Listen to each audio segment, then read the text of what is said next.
Admiral Kate Morrison stood at the large viewing window of New Geneva Station, watching Earth slowly turn below. The blue and white planet looked peaceful in the morning sunlight. Ships moved in and out of the orbital ports like busy insects, carrying goods and people between the stars. It was a normal Tuesday in 2387, and Kate had no reason to think anything would change. She sipped her coffee and checked the daily reports on her tablet. 3 cargo ships had arrived from the outer colonies. 2 patrol vessels were escorting a diplomatic convoy to Mars. The usual traffic for a trading hub like Earth. Nothing exciting ever happened here anymore. Lieutenant Commander Jake Rodriguez burst through the command center doors, his face pale with worry. "Admiral, you need to see this right now." Kate set down her coffee and followed Jake to the main display screen. The tactical officer's hand shook slightly as he pulled up the sensor data from the edge of the solar system. "We picked this up 20 minutes ago," Jake said. "At first we thought it was a sensor error, but the computers have confirmed it 3 times. The screen showed a massive cluster of red dots moving toward Earth." Kate counted them quickly, then counted again. Her stomach dropped. "How many ships?" she asked quietly. "Over 3,000, Admiral. All of them big." "Really big," Kate stared at the display. In her 30 years of service, she had never seen anything like this. The largest fleet exercises in Federation history involved maybe 200 ships. This was something else entirely. "Can you identify them?" Jake's fingers danced over his controls. The computer analyzed the sensor signatures and displayed its results. Kate's blood turned to ice. "Draconian design signatures confirmed," the computer announced in its calm voice. "Classification Heavy War Fleet. Estimated time to Earth orbit 72 hours. The command center fell silent. Everyone knew about the Draconians. They were one of the oldest warrior races in the galaxy, with ships that could crack planets and weapons that turned stars into weapons. But they had signed peace treaties decades ago. They were supposed to be civilized now, focused on trade and diplomacy. "Are you sure about this?" Kate asked. Jake nodded grimly. "I've run the scans 5 times. Those are Draconian dreadnoughts, Admiral. The big ones from the old war stories. And they're all heading straight for us." Kate activated the emergency communication system. "This is Admiral Morrison to all Earth Defense Fleet vessels. Return to Earth orbit immediately. Priority Alpha authorization." She turned to her communications officer. "Get me Admiral Chen at Federation Command. Use the quantum link." While they waited for the connection, Kate studied the tactical display. Earth's defense fleet consisted of 12 cruisers and 36 smaller ships. They were good ships with good crews, but they were designed for patrol work and escort duty. The Draconians were bringing enough firepower to level a continent. Admiral Chen's face appeared on the main screen, his expression serious. "Kate, we're seeing the same readings from our deep space monitors. This is unprecedented. What do you want me to do, sir? We can't fight that many ships. Federation reinforcements are being mobilized, but the nearest battle group is 3 weeks away. You need to buy us time." Kate felt her heart sink. 3 weeks? "Admiral, they'll be here in 3 days. "I know the situation looks impossible," Chen said. "But Earth cannot fall. Hold them off as long as you can. Try to negotiate. Maybe they want something we can give them." The transmission ended, leaving Kate staring at a blank screen. Around her, the command center buzzed with activity as officers prepared for the impossible. Emergency broadcasts went out to all civilian ships, ordering them to leave Earth space immediately. Captain Ben Harper arrived from the outer patrol, his frigate Aurora still warm from its jump engines. He found Kate in her office staring at reports from around the globe. "Admiral, I just heard." "What are our orders?"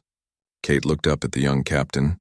Ben was one of her best officers, smart and brave, but he had never faced anything like this. None of them had. "We're going to do our jobs, Captain. We'll protect Earth as long as we can." "Against 3,000 Draconian warships? Against 3,000 or 3 million? It doesn't matter. This is our home." On the planet below, emergency broadcasts filled every screen and speaker. President Lisa Walsh addressed the world from the White House, her voice calm despite the impossible situation. "Citizens of Earth, we face a challenge unlike any in our history. A hostile fleet approaches our world, but we will not surrender. We will not abandon our home. Earth has survived ice ages, asteroid impacts, and countless challenges before. We will survive this too." In cities around the globe, people looked up at the stars with new fear. Some packed their belongings and tried to leave the planet, but most stayed. Earth was their home. and running wouldn't save them anyway.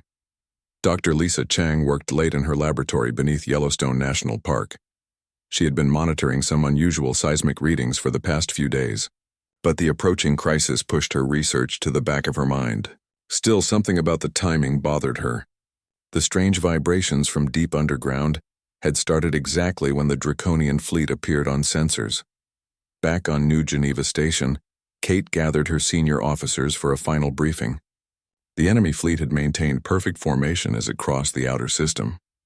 No attempts at communication, no demands, no explanations. Just silent, steady approach. They'll be here in 18 hours, Jake reported. Still no response to our transmission attempts. Kate nodded. All civilian evacuations are complete. We've got 48 ships ready for battle, plus the orbital defense platforms. Captain Ben Harper raised his hand. Admiral, what if we try a diplomatic approach? Send a small ship to meet them? It's worth trying, Kate agreed. Take the Aurora and make contact, but stay out of weapons range. As Ben left to prepare his ship, Kate returned to the viewing window. Earth turned peacefully below, unaware of what was coming. In 18 hours, everything would change. She just hoped that when the sun rose tomorrow, there would still be a human civilization left to see it. The Draconian fleet continued its approach, dark shapes against the stars, carrying enough firepower to end a world. But Kate Morrison and her small fleet would stand in their way no matter the cost. After all, this was Earth. This was home, and sometimes that was worth fighting for, even when you couldn't win. Dr. Lisa Chang wiped sweat from her forehead as she studied the readouts from deep beneath Yellowstone. The seismic equipment had been acting strange for 3 days now, recording vibrations that made no sense. The frequency was too regular, too organized to be natural earthquakes. Computer, analyze pattern frequency and compare to known geological phenomena, she said to the lab's artificial intelligence. Analysis complete. Pattern does not match any known geological activity. Frequency suggests artificial origin. Recommend further investigation. Lisa frowned at the screen. The vibrations seemed to be coming from the Earth's core itself, pulsing in a rhythm that almost seemed like a heartbeat. What made it even stranger was the timing. The readings had started exactly when the Draconian fleet appeared on long-range sensors. Meanwhile, Captain Ben Harper guided his frigate Aurora through the outer edges of the solar system. His mission was simple: make contact with the approaching Draconian fleet and try to understand their intentions. His ship's stealth systems kept him hidden while he moved closer to get a better look at the enemy. What he saw through the ship's telescopes made his blood run cold. The Draconian vessels were massive, each one bigger than Earth's largest battleships. Their dark hulls bristled with weapons that could turn a moon to dust. But something else caught his attention. Lieutenant Davis, are you seeing this? Ben asked his sensor operator. Yes, sir. The Draconian ships are experiencing system malfunctions, multiple vessels showing navigation errors and communication static. Ben watched as several enemy ships made small course corrections, their perfect formation wavering slightly. It was subtle, but his trained eye caught the signs of technical problems. That's impossible, he muttered. Draconian technology doesn't fail. It's the most reliable in the galaxy. On the flagship of the Draconian fleet, War Prince Vexthul paced the bridge with growing frustration. His ships had traveled across half the galaxy without a single technical problem. But now, as they approached the small blue planet, everything was going wrong. Engineering report, he commanded. Unknown interference, War Prince, his chief engineer, replied. Navigation systems are receiving conflicting data. Communications are filled with static. And the crew? What about the crew? Many are reporting strange dreams, my lord. Visions of this planet's past. Images of primitive creatures fighting our ancestors with fire and stone. Vexthul's scaled features twisted in anger. Dreams are not battle reports, engineer. Fix the systems, but privately the War Prince was troubled. He too had been having the dreams. Visions of ancient Draconians landing on a primitive world, expecting easy conquest, only to face something they couldn't understand or defeat. Back on Earth, similar strange events were happening across the globe. In a cave in France, archaeologist Dr. Jim Parker stared in amazement as prehistoric cave paintings began to glow with soft inner light. The images showed humans fighting large reptilian creatures that looked remarkably like Draconians. This is impossible, he whispered to his assistant. These paintings are 30,000 years old. They shouldn't be able to produce light. In England, the ancient stone circle at Stonehenge hummed with a low frequency that could be felt in the bones of everyone nearby. Local authorities had cordoned off the area, but they had no explanation for what was happening. Similar reports came in from around the world. Aboriginal sacred sites in Australia were showing unusual energy readings. Mayan temples in Mexico were vibrating in harmony with Earth's core. Native American burial grounds were emanating the same mysterious frequency that Dr. Chang detected in her laboratory. General Alex Turner coordinated the global response from the Pentagon. A career military man, he had seen strange things in his time, but nothing like this. Reports flooded in from every continent, all describing the same phenomenon. Ancient sites were awakening. "Sir," his aide reported, "we're getting reports of civilians experiencing shared visions.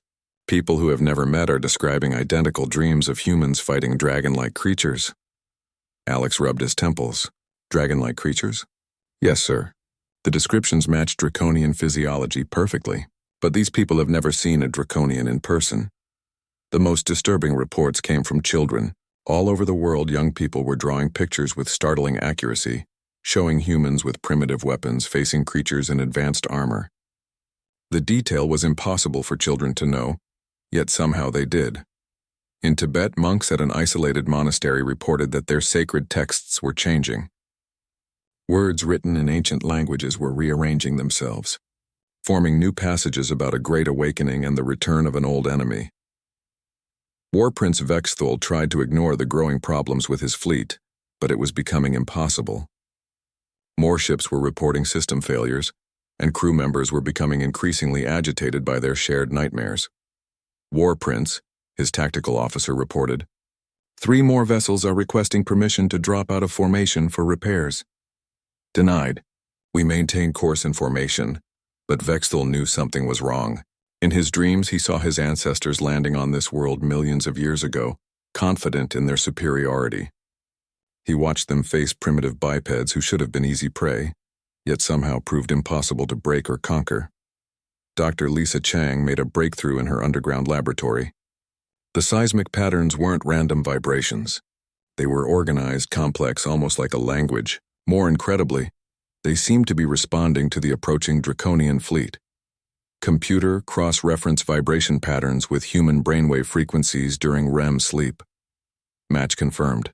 Pattern resembles collective human dream state activity. Lisa stared at the results. It was as if the entire planet was dreaming, and somehow that dream was affecting the approaching enemy. But that was impossible. Planets didn't dream, or did they?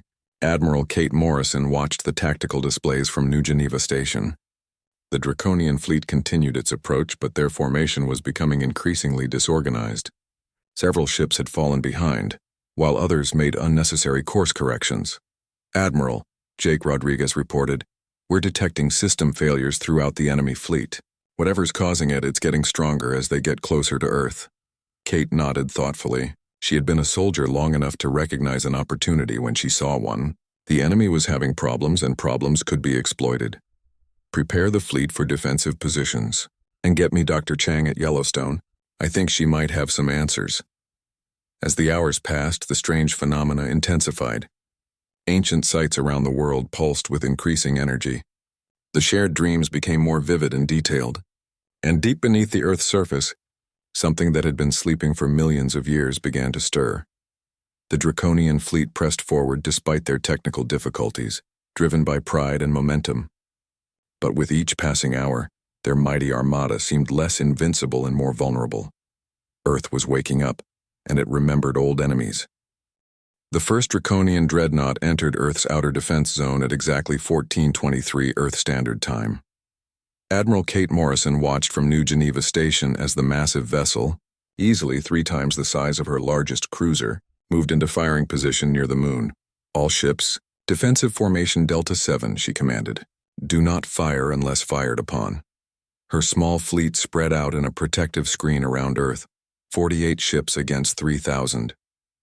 The odds were impossible, but they would do their duty. War Prince Vexthul stood on the bridge of his flagship, studying the pitiful human defense force. "Foolish creatures," he muttered. "They cannot hope to stop us." He turned to his weapons officer. "Target the leading human vessel. One demonstration shot should convince them to surrender. But as the weapons officer prepared to fire, something impossible happened. The lead Draconian dreadnought simply vanished. One moment, the massive warship filled the tactical screens, its dark hull bristling with weapons. The next moment, there was nothing. No explosion, no debris, no energy signature. Just empty space where a ship carrying 10,000 warriors had been. "Report," Fexthul roared. "Unknown, War Prince," his sensor operator replied, his voice shaking. "The vessel simply ceased to exist. All traces have vanished from our instruments." On New Geneva Station, Lieutenant Commander Jake Rodriguez stared at his displays in confusion. "Admiral, are you seeing this?" Kate nodded slowly. "The dreadnought is gone. But how? No energy weapons fired. No spatial distortions detected. It just disappeared." Captain Ben Harper, still monitoring the situation from his hidden position in the Aurora, transmitted on a secure channel. "Admiral, this isn't a human weapon. There's no technology that can make a ship vanish like that." As if responding to his words, 3 more Draconian vessels disappeared in perfect silence. Then 5 more. The vanishings followed no pattern that anyone could understand. Sometimes entire squadrons would vanish together. Other times, single ships would fade away while their neighbors remained untouched. Panic spread through the Draconian fleet as ship after ship simply ceased to exist. The mighty armada that had seemed unstoppable was dissolving like ice in the sun. Deep beneath Yellowstone, Dr. Lisa Chang watched her instruments record increasingly powerful vibrations from Earth's core. The frequency now matched exactly with human brainwave patterns during deep sleep, but the scale was beyond anything she had ever imagined. "Computer, estimate the source of these vibrations." Source appears to be a crystalline structure embedded throughout Earth's mantle. Estimated age 4.2 billion years. Structure shows signs of artificial construction. Lisa's hands trembled as she read the data. A crystalline structure as old as the planet itself, showing signs of artificial construction. It was impossible, yet the evidence was right there on her screens. On the surface, the global awakening reached new levels of intensity. Every ancient site on the planet now pulsed with synchronized energy. In Egypt, hieroglyphs on pyramid walls glowed and shifted, rearranging themselves into new patterns. In the Amazon, indigenous tribes chanted in languages that predated recorded history. Most remarkably, people around the world reported the same shared vision. They saw ancient Earth millions of years ago, when creatures much like the Draconians had landed on the planet. They witnessed the first invasion, when the aliens had expected to conquer a primitive world filled only with large reptiles. But the visions showed something else. The planet itself had fought back, not with weapons or technology, but with something far more fundamental. The very fabric of reality around Earth had turned hostile to the invaders. War Prince Vexthul watched his fleet disappear around him. Over half his ships were gone, vanished without a trace. His tactical computers could find no explanation, no pattern, no defense against whatever was destroying his armada. "All ships, withdraw to long-range positions," he commanded. But retreat offered no safety. Ships continued to vanish regardless of their distance from Earth. It was as if space itself had become toxic to Draconian vessels anywhere in the solar system. In his quarters, Vexthul experienced the shared nightmare that plagued his entire fleet. He saw his ancestors landing on the Blue World, confident in their technological superiority. He watched them establish beachheads and begin their conquest, only to discover that their prey was protected by something they couldn't understand or fight. The humans in his visions weren't the advanced, spacefaring civilization that existed now. They were primitive creatures with stone tools and fire, but they fought with a determination that defied logic, as if the planet itself was lending them strength. Admiral Kate Morrison tried to make sense of what she was witnessing. "Jake, how many Draconian ships have we lost track of?" "Over 1,800, Admiral. They're vanishing faster than we can count them. Any sign of what's causing it?" "None. There's no energy discharge, no spatial distortion. They just stop existing." Dr. Lisa Chang made contact with Admiral Morrison via secure quantum link. "Admiral, I think I know what's happening. Earth isn't just a planet. It's something much more complex." "Explain, Doctor." "The crystalline structure beneath our feet has been recording and storing information for billions of years. Every extinction event, every evolutionary change, every moment of planetary crisis. It's all been preserved in mineral memory." Kate listened intently as Lisa continued. The structure contains records of an ancient war. 65 million years ago, the Draconians tried to invade Earth before. They failed because the planet itself fought back. How does a planet fight back? By editing probability itself. The crystalline network can manipulate quantum states on a massive scale. It doesn't destroy the invaders. It retroactively prevents them from ever arriving. The implications were staggering. Earth wasn't just humanity's home. It was a conscious entity that had been preparing for this moment for millions of years. Captain Ben Harper watched another squadron of Draconian ships vanish from his sensor screens. Aurora to New Geneva. The enemy fleet is down to less than 800 vessels. At this rate, they'll all be gone within hours. On Earth's surface, the awakening reached its peak. Every human on the planet experienced the same revelation simultaneously. They saw their species' true history, stretching back through geological time. They understood that they weren't just another evolved species. They were Earth's chosen guardians, shaped and guided by the planetary consciousness itself. The knowledge explained so much: humanity's stubborn refusal to surrender in hopeless situations, their unique ability to adapt to any environment, their instinctive drive to explore and protect. They weren't just living on Earth. They were part of Earth. War Prince Vexthal's flagship shuddered as systems failed throughout the vessel.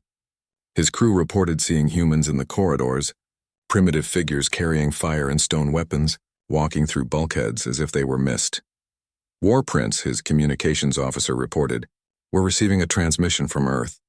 Admiral Morrison's face appeared on the main screen, calm and confident despite the impossible situation her species had just survived. War Prince Vexthul, "I am Admiral Kate Morrison of the Earth Defense Fleet. Your invasion has failed. Your ships are being deleted from existence by forces beyond your understanding or control. I suggest you withdraw whatever vessels remain." Vexthul stared at the human admiral. "What are you?" Kate smiled grimly. "We're Earth's children, and Earth protects its children." As if summoned by her words, the last of the Draconian fleet began to fade from existence, erased by a planet that remembered ancient enemies and refused to let them return. Dr. Lisa Chang descended deeper into the Yellowstone Research Complex than anyone had ever gone before. The crystalline structure she had discovered was calling to her, its vibrations growing stronger with each level she descended. Her equipment showed impossible readings as she approached the heart of Earth's ancient network. At 3 miles below the surface, she found a chamber that defied all geological knowledge. The walls were made of perfectly formed crystal formations that pulsed with inner light. The structure was clearly artificial, yet it was older than multicellular life on Earth. Computer analyzed crystal composition and structure. Analysis complete. Material unknown to current periodic table. Structure contains quantum storage matrices, capable of holding information for geological timescales. Estimated storage capacity exceeds all known data systems by factor of 10 billion. Lisa approached the central formation, a towering crystal spire that hummed with harmonic frequencies.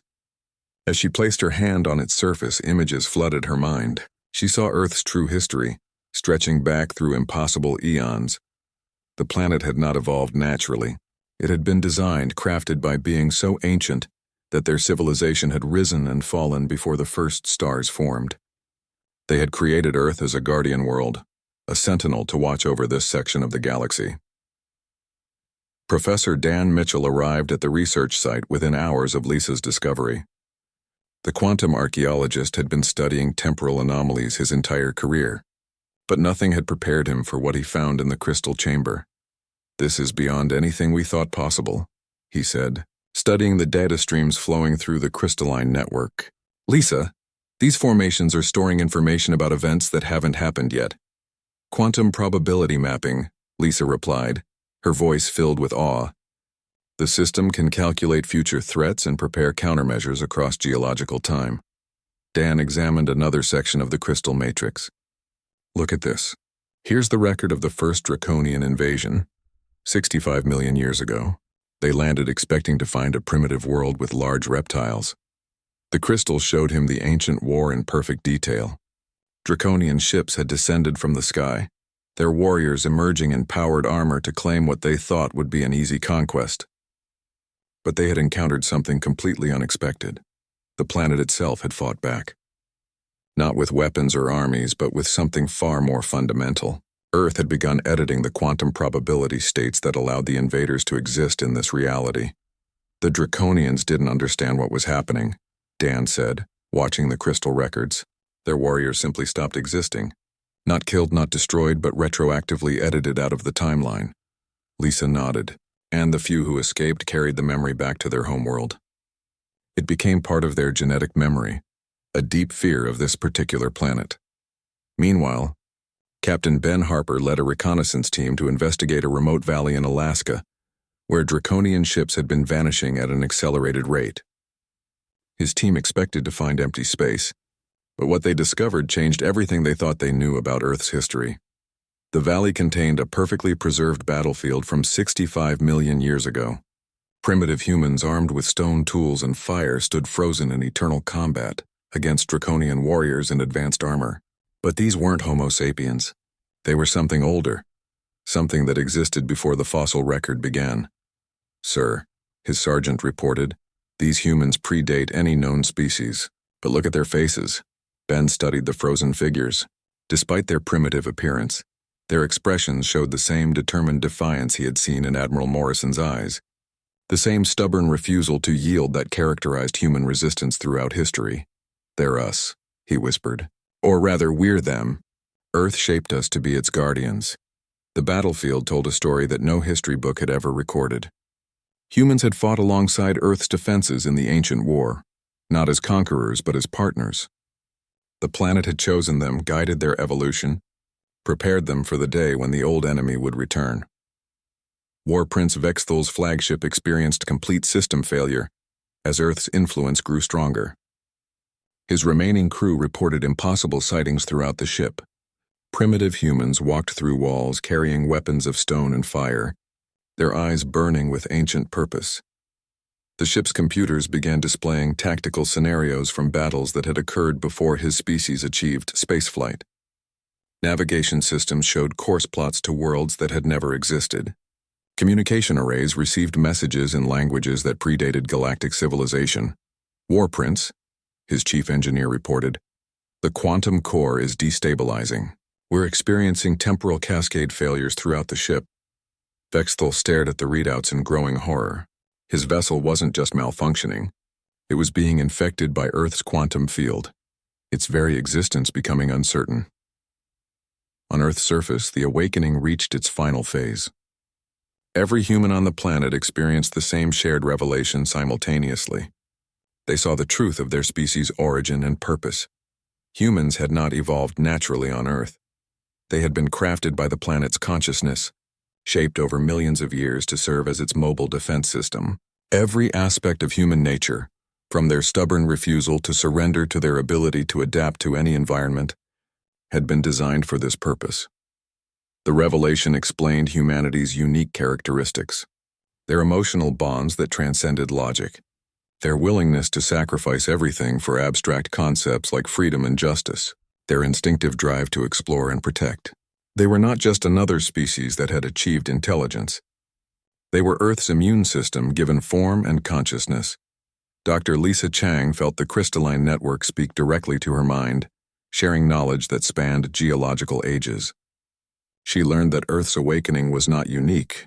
Similar guardian worlds existed throughout the galaxy, each one created to defend against different types of threats. Earth protects against conquering species, the network explained in thoughts rather than words. Other worlds guard against different dangers. Together we maintain the balance that allows life to flourish. Lisa understood now why the Draconians had failed. They represented the very type of threat Earth had been designed to counter. A species that conquered and consumed, that viewed other life forms as resources to be exploited. Earth's defenses were specifically calibrated to neutralize such threats. As the shared knowledge spread through humanity's collective consciousness, people around the world felt a profound change. They were no longer just individuals living on a planet. They were cells in a vast organism, parts of something infinitely larger and more important than they had ever imagined. The remaining Draconian ships began vanishing at an exponential rate. War Prince Vexthal watched his mighty armada dissolve around him, erased by forces that operated on levels of reality his species had never discovered. All ships, he transmitted on emergency frequencies. abandon the invasion, return to home space immediately, but it was too late. The quantum cascade had begun, and Earth's defenses were operating at full power. One by one, the surviving vessels faded from existence. Their crew's final thoughts filled with the same ancient terror that had haunted their species for millions of years. Admiral Kate Morrison stood on the observation deck of New Geneva Station, watching empty space where 3,000 enemy ships had once threatened her world. The tactical displays showed only the familiar patterns of asteroids and distant moons. "Admiral," Jake Rodriguez reported, "all Draconian vessels have been eliminated from the system. No traces remain on any sensors." Kate nodded slowly. Around her, the command crew worked with quiet efficiency, but she could see the change in their eyes. They all carried the knowledge now, the understanding of what they truly were and what their world represented. Earth had awakened fully for the first time in millions of years, and its children finally knew their purpose. They were not just residents of a planet. They were the guardians of something far more precious than any individual world. They were the defenders of life itself. The last Draconian ship vanished at exactly 14:23 Earth Standard Time, 71 hours and 37 minutes after the Armada first entered the solar system. War Prince Vexthul's flagship disappeared mid-transmission, his final desperate message to the Draconian homeworld cut off in electronic silence. Admiral Kate Morrison stood in the command center of New Geneva Station, staring at displays that showed nothing but empty space. Her tactical screens registered familiar asteroid belts and distant moons. There was no evidence that 3,000 warships had ever existed. "Admiral," Lieutenant Commander Jake Rodriguez reported quietly. "All sensors show clear space. No debris, no energy signatures, no quantum echoes. It's as if the entire fleet was never here." Kate nodded slowly. The knowledge that Earth had shared with humanity during the awakening remained vivid in her mind. She understood now what had happened to the Draconian Armada. They hadn't been destroyed. They had been edited out of existence itself, retroactively removed from the timeline by Earth's ancient defenses. Dr. Lisa Chang emerged from the depths of Yellowstone after 3 days in the crystal chambers. The network's activity was returning to background levels, but the connection between Earth and its human guardians remained strong. She could still feel the planet's consciousness, ancient and patient, watching over its children. "The crystalline matrix is stabilizing," she reported to Admiral Morrison via quantum link. "But the knowledge we gained during the awakening remains intact. We remember what we are now." Around the globe, humanity struggled to adapt to their new understanding. They were not just another species that had evolved intelligence. They were Earth's chosen guardians, shaped over millions of years to protect their world and the surrounding region of space from threats that conventional weapons could not touch. Captain Ben Harper's reconnaissance teams continued to explore the sites where Draconian ships had vanished. They found only slight disturbances in local space-time, anomalies that faded within days as reality adjusted to the absence of vessels that had never arrived. "It's like editing a document," Ben explained to his crew. "The ships weren't destroyed. They were simply deleted from the file of existence, and the system automatically closed the gaps they left behind." The implications were staggering. Earth's defenses operated on a level that transcended normal physics, manipulating the fundamental structure of reality itself. The planet could literally rewrite history to protect itself and its children. News of the incident spread through the Galactic Federation, but the reports made little sense to other species. How do you document the existence of a threat that has been retroactively erased? How do you prepare defenses against an enemy that might never have existed? Federation investigators arrived at Earth within a week, led by Admiral Chen and a team of the galaxy's best scientists. They studied the sensor logs, interviewed witnesses, and analyzed every piece of available data. Their conclusion was both simple and impossible to believe. According to all evidence, Admiral Chen reported to the Federation Council, Earth was threatened by a massive Draconian fleet that subsequently vanished without explanation. However, there is no physical evidence that such a fleet ever existed. The other species in the Federation began to view humanity with a mixture of awe and unease.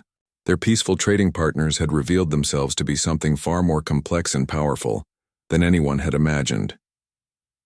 General Alex Turner established new monitoring protocols at the Pentagon, designed to detect similar temporal anomalies in the future. Earth's defensive systems remained on standby, the crystalline network maintaining its eternal watch. Humanity had learned that they were not just citizens of the galaxy. They were its protectors. The Draconian homeworld received no word from their missing armada. According to their records, the fleet had departed for a routine exploration mission, but the destination coordinates led to empty space. Gradually, even the memory of ordering the invasion began to fade from their collective consciousness. Military historians searched through ancient archives, looking for references to the failed invasion of millions of years ago. They found only fragments, scattered references to a cursed world at the edge of a minor spiral arm.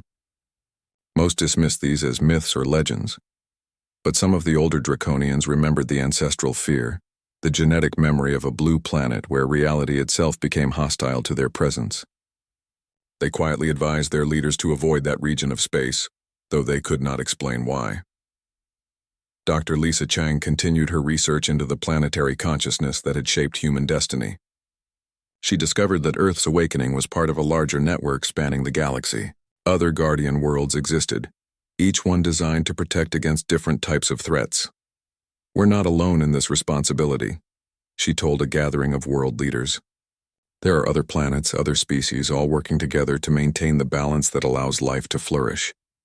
Earth specializes in defending against conquering species, but there are worlds that guard against other dangers." The revelation provided context for humanity's role in the galaxy. They were not the only guardians, but they were an essential part of a defense network that operated on scales both vast and subtle. As months passed, life on Earth gradually returned to normal, but the change in humanity was permanent. Children around the world drew pictures with new understanding, their young minds already touched by the planetary memory that flowed through their species. Schools began teaching new courses about Earth's true history and humanity's role as guardians. Scientists worked to understand the crystalline network and develop technologies that could work in harmony with the planets. Defenses. Captain Ben Harper took command of a new exploration vessel designed with Earth's blessing.